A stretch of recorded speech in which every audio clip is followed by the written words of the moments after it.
Again, thanks for coming out. This is, I'm having a hard time kind of not being giddy because today is a fantastic day for the organization, for Jalen. When we did the trade not too long ago, we were super excited, and we just didn't know how good this guy was, and sky's the limit. So super excited. I want to say thanks to Mike Nisley and Keith Stevens.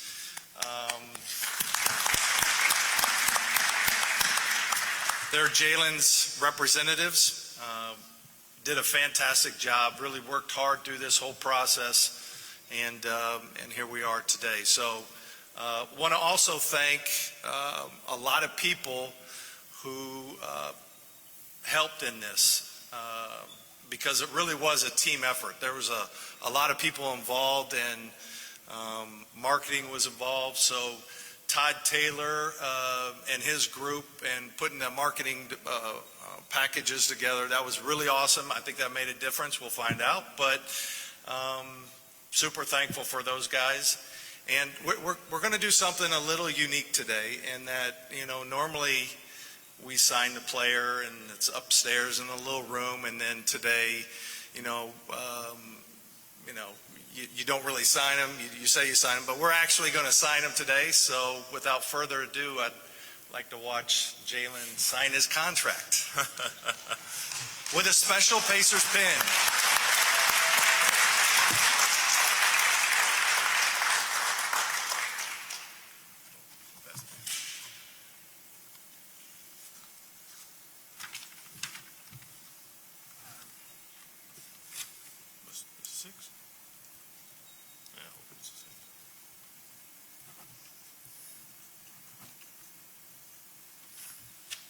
All right.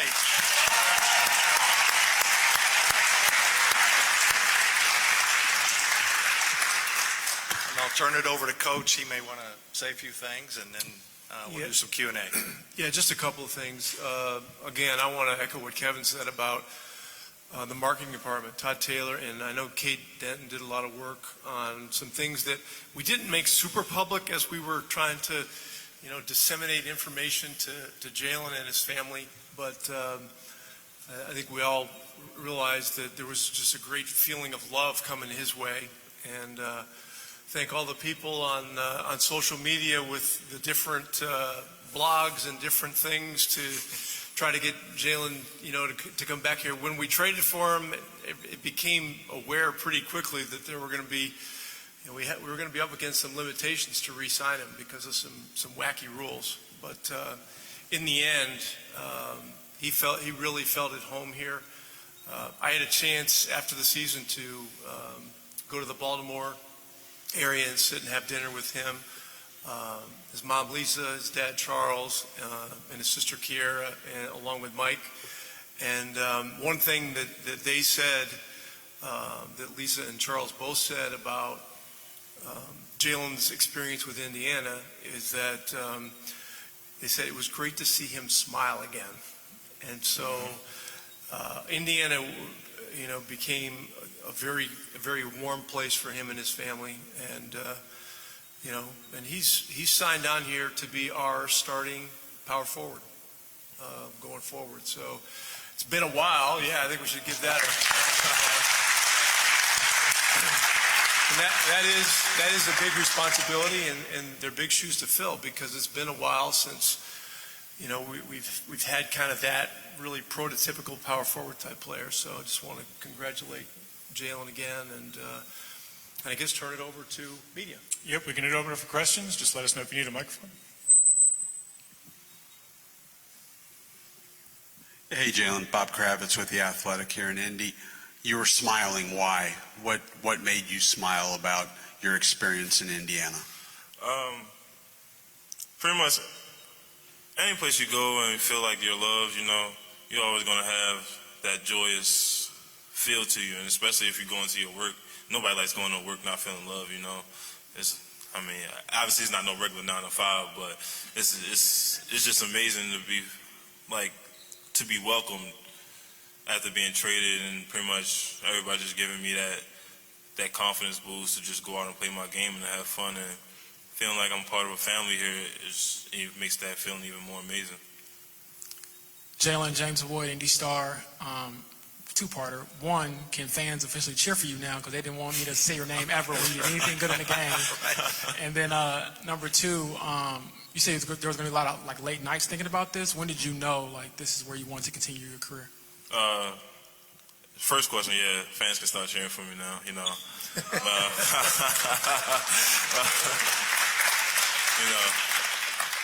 Indiana fans are great, you know, welcomed me ever since I stepped on the court. Didn't know who I was, you know. I just went out there and played for the name that was on the front of my jersey.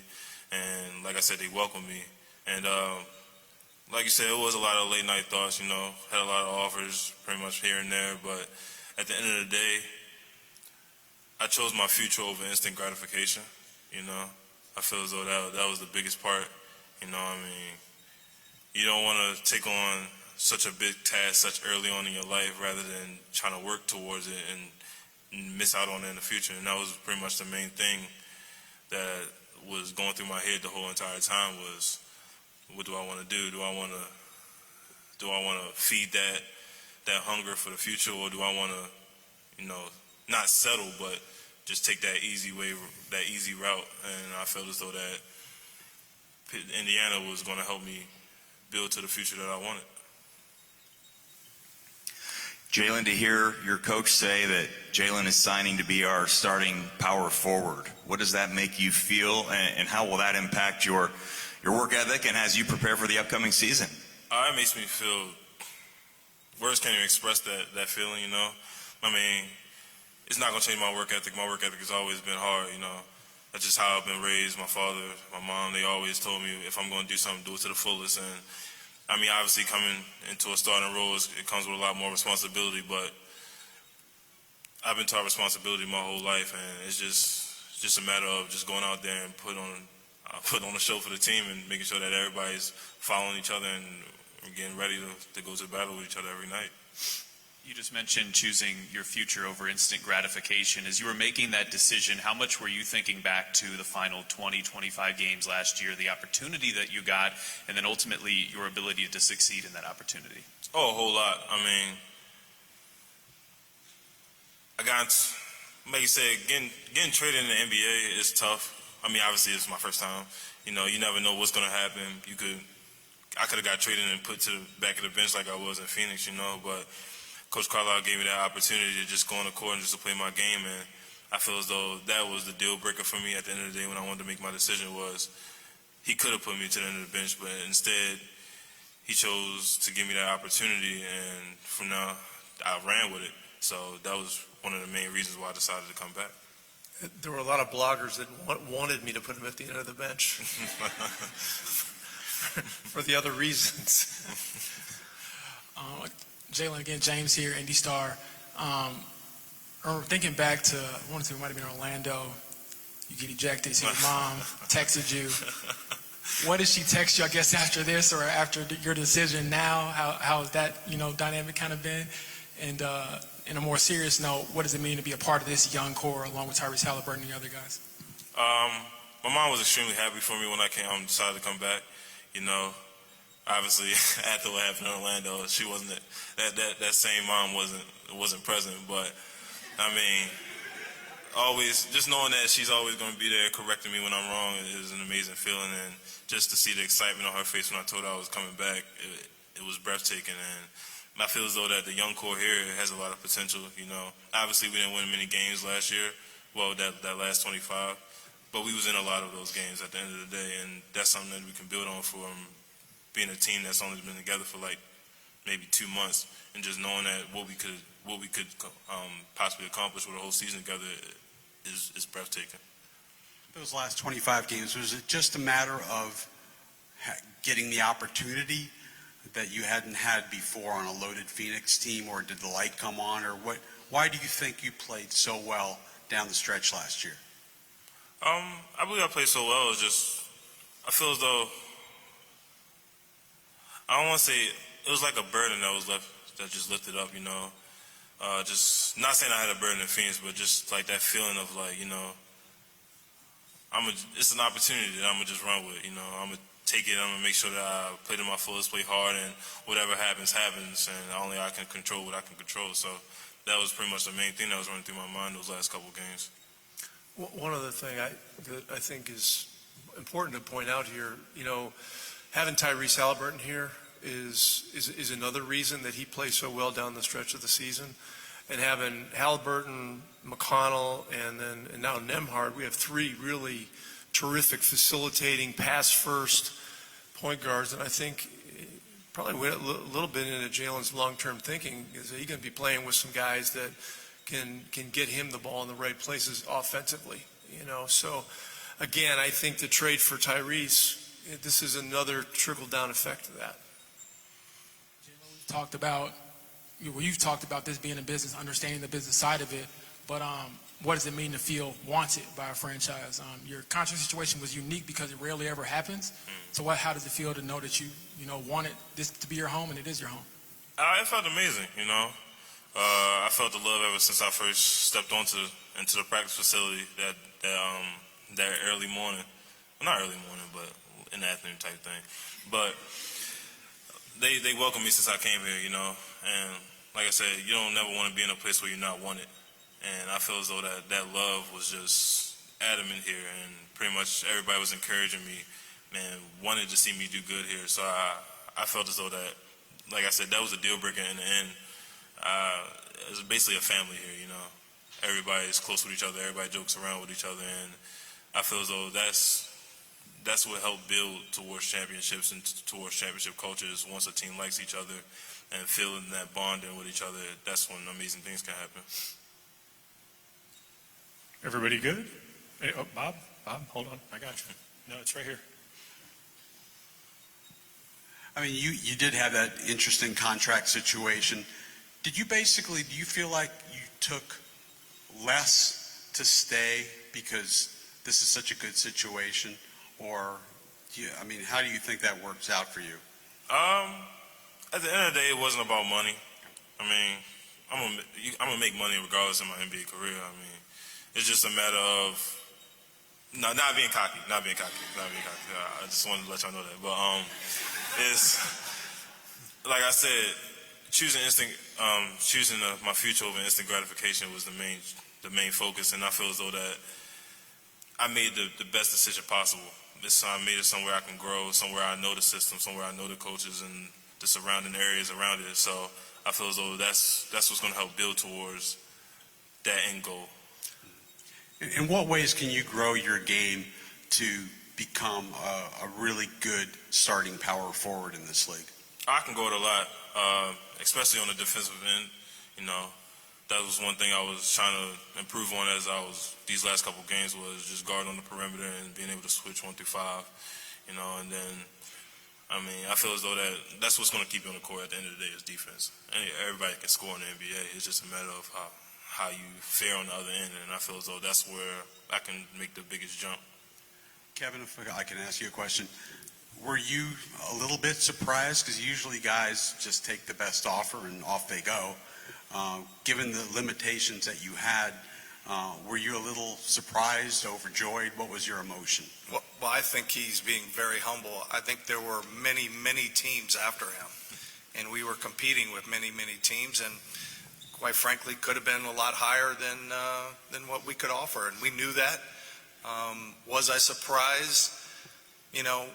When he walked into my office the first time, and I got to know him a little bit, I could see that he was different. I could see that there was, an opportunity for him to find a home where he could dig deep roots and that have a long career here. And that's what we really want. And, he's a terrific player, but I'll tell you this, he's a better human being than he is a player. And that's something that is important to us. And so as we started this process, summer, process, getting through the draft, the second the draft was over, Coach and I and Chad Buchanan and the management staff and the coaches were like, how do we keep Jalen in a Pacer uniform? And so it became this team effort, and We just knew that he was priority one. This was somebody we wanted badly, and as you build a team,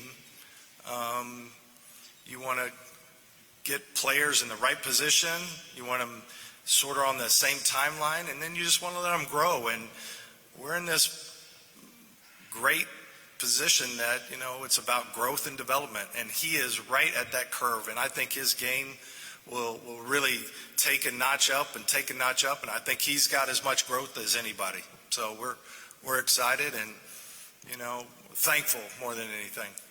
One thing that I guess I would like to point out, when I sat with him and his family at dinner, I forget exactly when it was in April. Right. And it was clear to me, sitting with these folks and listening to them talk about him and talk about and getting to know them and kind of what their career paths were, that this was a family that, knew that life was about not skipping steps. I just got that sense from them. Would you agree with that? Well, totally. And in the end, he's not exactly saying it, but I think you people had a lot to do with this. I don't think he was willing to give up what he knew he had here. And 2 years going to go by really quick, and then his future will go like this from there. And I think he saw that. I think Mike saw that. Keith saw that. And it's just another nod to a great organization. So, hats off to everyone here and for him for making what seems like a tough decision, which may not have been that tough. Oh, one more thing before y'all start. Like you said, you guys, I just want to know, I did acknowledge all the Twitter things y'all said. It was knowledgeable and they were funny, and I appreciate it. Last one for me, Jalen. What was their immediate reaction when you told them? And if you all don't mind sharing, like, what was your reaction when you got the news? Like, hey, we got our guy. They was excited to me. I mean, that's what it seemed like over the phone. Yeah, it's a tough decision for a player, and we got on the phone with Mike. We were having some challenges that day, looping people in on multiple lines and stuff like that. But Mike got he and Jalen on with, I think, me first, and then we looped Chad in maybe or something like that. And then we were unable to get Kevin in, and so Kevin and I talked afterwards. But it sounded like we were thrilled. Obviously, I mean, this is a really huge thing for us. This is like an additional lottery pick. Bob, you got to take that, or are you good? Scam likely. But if you look at our draft this year, which we loved, I mean, this is like getting another high lottery pick in the draft, and so we were thrilled. And it sounded to me, you can speak to this, that Jalen was happy with this decision and to get it over with. Oh, most definitely, yeah. Free agency is not fun.